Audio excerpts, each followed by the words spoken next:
Hola amigos, mi nombre es Luis Palacio, tengo 22 años de edad, soy estudiante de la Universidad Central de Venezuela, la casa que vence la sombra, propiamente de la Escuela y Profesión del Trabajo Social. Y quiero hacer hincapié allí de que sí, hay una carrera, profesión del trabajo social, donde se diferencia de lo que muchos suelen hacerse llamar cuando hacen una acción social que tiene connotaciones muy distintas, aunque el último fin de estos dos ámbitos es poder ayudar a la sociedad, al individuo, a los hogares, pero sí genera ciertas connotaciones y ciertos mecanismos y técnicas distintas para la superación de este individuo, para la autorrealización. Y siempre me gusta señalarlo y hacerlo ver, porque cometemos esos errores que pueden ser muy pequeños, pero que al final, si no los mejoramos, pues no vamos a crecer como personas, como profesionales, como sociedad. Seguidamente de este hincapié necesario para mi profesión, creo importante señalar que esta carrera llegó en el momento preciso en el cual yo lo necesitaba. Y lo digo porque yo, antes de entrar a la universidad, quería estudiar Derecho. Y quería estudiar Derecho porque no sé, de una u otra manera, cómo lo ligué a que el Derecho me iba a ayudar a servir y a hacer el servicio de vocación a través de la política. No sé cómo hacer esa relación hoy en día, quizás porque vemos que muchos políticos, muchos dirigentes nacen o salen de esta profesión, pero hoy en día puedo decir que si queremos el día de mañana ser buenos políticos, pues merecemos estar en carreras como es la del trabajo social, que te genera una visión de planificación para las políticas públicas o políticas sociales, que al final tienes que ser garante de gerenciar realmente estas políticas, que es el beneficio de la sociedad, ¿no? Y hoy puedo decir que me siento satisfecho de ya estar en tesis y poder culminar mi año en la carrera, y además representar a mi universidad, no solamente hoy en el cargo que tengo, como es el de ser presidente adjunto de la Federación de Centros Universitarios de la UCB, sino ahora representarla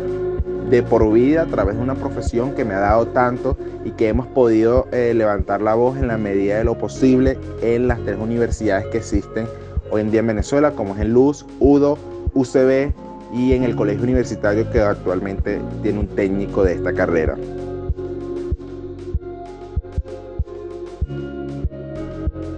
Cuando comenzó todo este proceso de la cuarentena, yo, digamos que de una u otra manera, me encontraba cercano a mi casa, estaba digamos, diplomado donde no estaba, quedándome en casa, y en el momento que se hizo el llamado de la cuarentena voluntaria, que ya se había replicado a nivel mundial, pues yo llegué directamente a mi casa, y a partir de ahí he podido estar con mi familia, con mis padres, y me ha servido muchísimo, debo confesarlo, para reencontrarme con ellos, porque con esta misma dinámica de la política en la cual me encuentro, pareciera que no tengo el tiempo para compartir con ellos, y es doloroso, pero cuando evalúas el fin de por qué estás tan dedicado a cosas externas de la casa, bueno, es el tema de la liberación de Venezuela, es el tema de poder salir y dar su aporte a poder de verdad tener una libertad, de poder vivir en democracia y todo lo que hoy conocemos en Venezuela. Ha sido satisfactorio compartir con mis padres, ha sido satisfactorio estar con ellos, de reencontrarnos y de saber quién es este nuevo Luis Palacio, que durante meses ha estado perdido en las calles o en los pasillos de la universidad, y que hoy tiene 24/7 días de la semana para conversar, para compartir, para conocernos, para explicar, para pensar sus proyectos y mis proyectos, cómo conjugarlo y cómo hacerlo partícipe de todo esto que como juventud nos ha tocado, y que hay que incluir a los padres, o creo que esto es lo que me reflexiona hoy en día la cuarentena, que antes no lo hacía.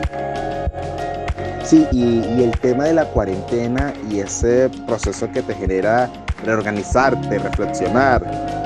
más allá de un desarrollo de una cualidad o habilidad, yo creo que ha sido hábitos. Recientemente lo comentaba en mis redes sociales, que Oye, yo para la lectura soy pésimo porque la concentración para mí es engorrosa comparado a un documental audiovisual. Y en eso últimamente me he dedicado a buscar historia de Venezuela eh, porque siento que lo que estamos viviendo se ha visto semejante o cercano a años anteriores, a muchos años anteriores, ¿no?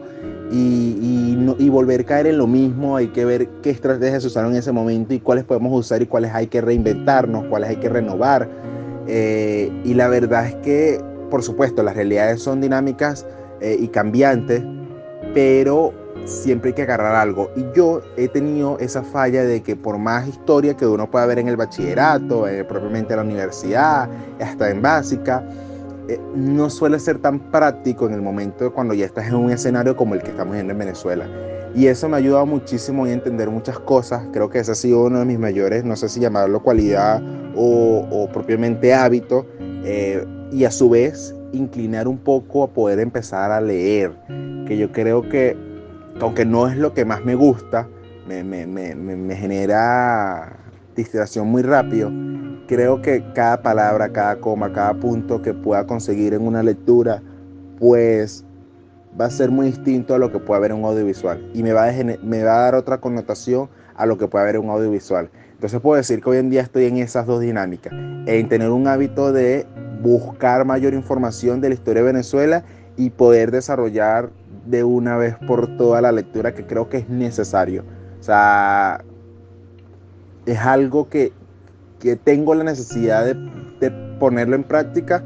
pero que al final se me hace muy cuesta arriba, y esto es con toda la sinceridad del mundo. Y también, pues bueno, ligarlo un poco a lo que es el comportamiento de la sociedad, ¿no? Que eso te lo deja las lecturas que, por ejemplo, yo estoy interesado, que es la historia de Venezuela, cómo en ese momento se comportaba la sociedad y cómo hoy en día esa historia de Venezuela o esa historia mundial que he estado buscando nos va a dar este nuevo proceso que estamos viviendo, que es una cuarentena, que es un elemento social, que es la pandemia. O sea, cómo esto nos va a generar el día de mañana un comportamiento hacia la sociedad. Y yo he sido muy crítico en términos general, ni siquiera en Venezuela, en que yo creo que como individuos, aquellos que vivieron las historias que hoy contamos o que hoy leemos, quizás también eran tan descuidados en ciertos aspectos, porque aunque hoy hay un llamado de un aislamiento voluntario, de una cuarentena, porque existe la necesidad de no propagar este virus, de que hay muchos muertos, hoy vemos como, por ejemplo, te hablaría de Caracas, como el mercado de Catia o los lugares de Catia o de Petare se ven por la mañana con una cantidad de ciudadanos, y ojo, y hay que entender que estamos en una emergencia humanitaria compleja, que hay necesidad, que hay hambre, y ante el hambre tú no puedes estar encerrado en tu casa. Eso lo entiendo y lo comprendo, pero no solamente es en Venezuela, y ahí es mi llamado mi sorpresa de cómo hoy se comporta la sociedad, entendiendo que estamos en una grave crisis sanitaria y vemos que a nivel mundial hay países, hay estados, hay comunidades que sí han podido resguardar su familia en sus casas comparado a otros que están en las calles. Y eso a mí me genera mucha preocupación, porque si estamos en una situación tan delicada donde pudiéramos decir no es una guerra, no es un enfrentamiento entre países, sino es un virus que, por más señalamientos que hoy se puedan hacer hacia el país China, al final no es un enfrentamiento de armas que tienes que resguardarte o que estás en peligro o que estás en esa azota, sino es algo tan voluntario, es algo tan sencillo como quedarte en casa porque hay un virus que no sabemos, que no lo vamos a ver, que en cualquier momento te puede afectar y que puedes afectar a la familia o tu entorno, y eso me genera mucha preocupación. O sea, creo que hoy la sociedad de verdad debe existir a través de las autoridades una mayor política de prevención y de atención y de educación en términos generales, ni siquiera solamente Venezuela, porque hoy nosotros vivimos una crisis en todos los ámbitos, sino a nivel mundial. Me genera mucha preocupación. No sé si porque soy de las ciencias sociales y como trabajador social uno tiene que diagnosticar la realidad del momento para generar las políticas, ¿no? Y yo me he puesto a pensar y es como Bueno, si lo pongo en un sector pequeño, si me pongo en la realidad de Venezuela es muy complejo como lo digo, la emergencia humanitaria te hace, por ser humano, sensible al tema, pero sé que hay otros países que no están tan graves como Venezuela. Y aún así se siguen cumpliendo de una u otra manera los protocolos de prevención. Creo que eso es una mirada interesante que hay que llamar porque el comportamiento del ser humano imperativo sería un término que pudiera agregar en este momento, pero no estoy seguro si sería ese al que señalar, ¿no? Pero sin duda esto nos va a generar un impacto. O sea, el día de mañana esto, para bien o para mal, va a ser un cambio en la sociedad, sea por el individuo propiamente o sea por las autoridades que van a conducir a mejoras, o eso es lo que debería pasar. Hoy en día las autoridades no pueden verse saliendo del COVID-19 y no generar unas mejores políticas, no generar unos mejores protocolos de prevención, porque si no, no estamos haciendo nada. O sea, es inevitable tener algo a la perfección para dar respuesta inmediata al COVID. Eso es una realidad. Pero el día de mañana no puede existir nuevamente una situación como esta y que hoy nos encontremos con hospitales con insumos médicos muy escasos en términos de país, en términos a nivel mundial, ¿no? O sea, creo que hoy tiene que haber una reflexión hacia allá, hacia que estas instituciones que pueden ser públicas o privadas tienen que generar un mayor protocolo. O sea, tenemos que generar política y tenemos que generar instituciones que se piensen siempre en lo peor para estar en lo mejor y de ser el caso de estar en situaciones incómodas como las que hoy estamos viendo, dar respuestas mucho más concretas y no es a la espera de lograr voluntades para llegar a dar respuestas o soluciones, que creo que es lo que ha pasado muchísimo. Pero también la sociedad, el individuo tiene que reemplazar la acción que hoy en día está teniendo hacia una mejor, o quizás ver si esa acción que está haciendo es la oportuna para el momento. Yo creo que hoy eso también es un pensar que nos tenemos que dar nosotros como seres humanos. Y allí creo que enlazo con lo peor y lo mejor que nos puede dar la cuarentena. Sin duda alguna lo peor son las muertes. Ver por las noticias buenas y malas noticias, real o no reales noticias, creo que eso es como lo más delicado que puede dar esta cuarentena. Y propiamente para Venezuela y para lo que hoy yo vivo, pues bueno, la escasez en términos de buenas políticas, y yo siempre hago mención de esto porque creo que de ahí provienen muchas soluciones o mucha estabilidad a una sociedad. O sea, si tienes políticas completamente sólidas, pues las necesidades son mínimas. Van a haber, pero van a ser mínimas. Y lo bueno, entre comillas, es que bueno, podemos compartir con la familia, que además, siendo Latinoamérica y propiamente Venezuela, los países que les gusta relacionarse, les gusta estar con su gente, creo que hoy vamos a valorar muchísimo eso. O sea, yo creo que el día de mañana, cuando nos volvamos a encontrar en las calles, en los pasillos, vamos a, si no es a estar abrazados 24/7, sí vamos a querer estar mucho más unidos. Sí vamos a valorar más a esa persona que por razones obvias nos hemos estado aislados durante ya casi un mes. Y bueno, el chat del WhatsApp, de las redes sociales, nos han ayudado a estar cercanos o de estar informados de cómo está la otra persona, pero no es lo mismo y eso lo sabemos.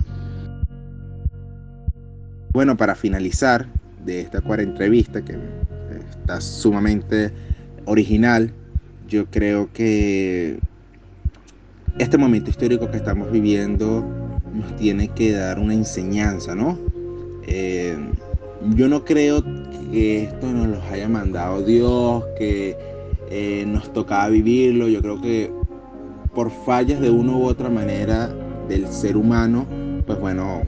tenemos consecuencias y hay veces que las pagamos solamente nosotros y hay veces que no, hay veces que las pagan muchas personas inocentes que hoy ya no están con nosotros, que hoy lastimosamente el COVID arropó su vida. Y entendiendo eso, de que muchas personas jóvenes, personas adultos mayores, creían que podían estar unos años más, porque de manera de salud se consideraban que estaban bien, pues en un minuto, en unas par de horas se les fue la vida. Y quizás muchos de ellos dejaron un legado a sus familiares, a su entorno, a su sociedad, a su comunidad. Y creo que eso es lo que tenemos que nosotros pensar, ¿no? Que yo dejo a este país, que yo dejo a este mundo, que yo dejo a mi familia. Quizás los recuerdos, pero sería algo mucho más cómodo irnos con algo tangible, con un aporte que de verdad ayude a las personas, que ayude a nuestro entorno. Y ahí nos tenemos que pensar que la política, para bien o para mal, es necesaria para estos momentos. Que la cultura, que el cosechar la cultura, y no solamente nacional, sino una cultura que en serio globalice la situación, pues es necesario para entendernos, para acompañarnos. Que la economía lo es y a su vez no lo es todo, pero es importante tener una estabilidad en ello, y que en lo social, cuando estas tres ámbitos nombrados tienen una mejoría, pues lo social no se queda atrás. Estoy agradecido por este espacio. Yo espero que después de la pandemia seamos mejores o seamos nosotros, que al final eso no se obliga, eso no se fuerza, eso se hace, eso nace genuinamente. Muchísimas gracias y nos estamos viendo.